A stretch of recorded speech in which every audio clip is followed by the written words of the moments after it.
مع شكل فيديو جديد، واليوم راح نشرح لكم شلون تسووا الدروع الجداد تبع الكلاب بكل بساطة. فإذا بدك تعرف شلون تسويهم تابع الفيديو للأخير، حط لايك، اشترك بالقناة، عندك أي أسئلة فيك تحطها بالكومنت. وبس بلا طولة حكي خلونا نبلش بالشرح. اوكي شباب، أهم شي وأول شي بدك تسويه أنك تروح على هذا البايوم، واللي هو راح يكون الميسا، أو البايوم اللي بتلاقي فيه الشجر اللي من لون الأورنج. اسمه أكيشيا، عرفتوا قصدي. مشان تلاقي هذا الحيوان الأرماديلو، هذا حيوان جديد نزلوه اللعبة. فبدك أقل شي منه 2 مشان تبلش تكاثرهم بعين العنكبوت بهي الطريقة. وهيك بدك تسوي منه فارم. ليش بدنا نسوي منه فارم؟ لأنه نحن بنحتاج منه شغلة واللي هي جديدة كمان، وبتسوي منها الدرع تبع الذئب.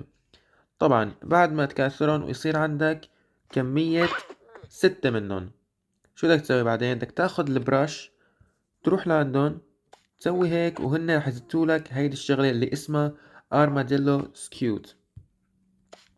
فهيك انت بتسويها 6 مرات. خلينا نشوف كم صار عنا 5، بدنا 1 لسه.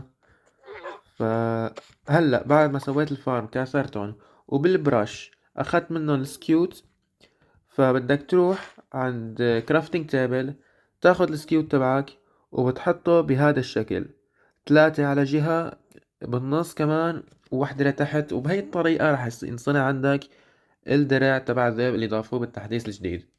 طبعا الطريقة كتير سهلة، ما بدها أي شي، فيك تسوي فارم هيك من هدول الحيوانات. أصعب شي ممكن تلاقيه هو اللي يكون بالنسبة لك يكون هو أن تلاقي هذا البايوم اللي بيرسبنوا فيه. بس يعني إذا بتستكشف عالمك شوي، يعني المفروض ما تلاقي أي صعوبة. فهلأ صار معنا، خلينا نروح على هذا الكلب اللي هلأ أنا أعطيته عظم وهيك. ولما تأشر عليه مثل ما كنتم شايفين كاتب Equip Wolf Armor، فهلا بنحط عليه. وبهي الطريقة شباب صار عليه الدرع.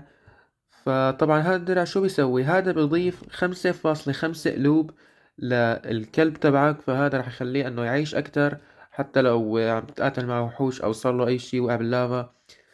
فا اوكي شباب، هذا كان كل شي بالشرح تبع اليوم، واتمنى يكون فهمتوا. اذا عندكم اي اسئله فيك تحطوها بالكومنتات وبس.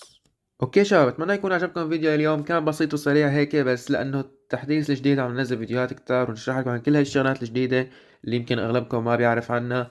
اذا عندكم اي اسئلة او كنت مو واضح باي مكان بالفيديو فيك تحطوه بالكومنتات ورح جاوب عليهم ان شاء الله يعني. فلا تنسوا اللايك والاشتراك، شيروا الفيديو لرفقاتكم مشان هن كمان يستفادوا ويعرفوا شلون يسووا الدروع تبع الكلاب. وبس شباب، نشوفكم الفيديو الجاي، مع السلامة.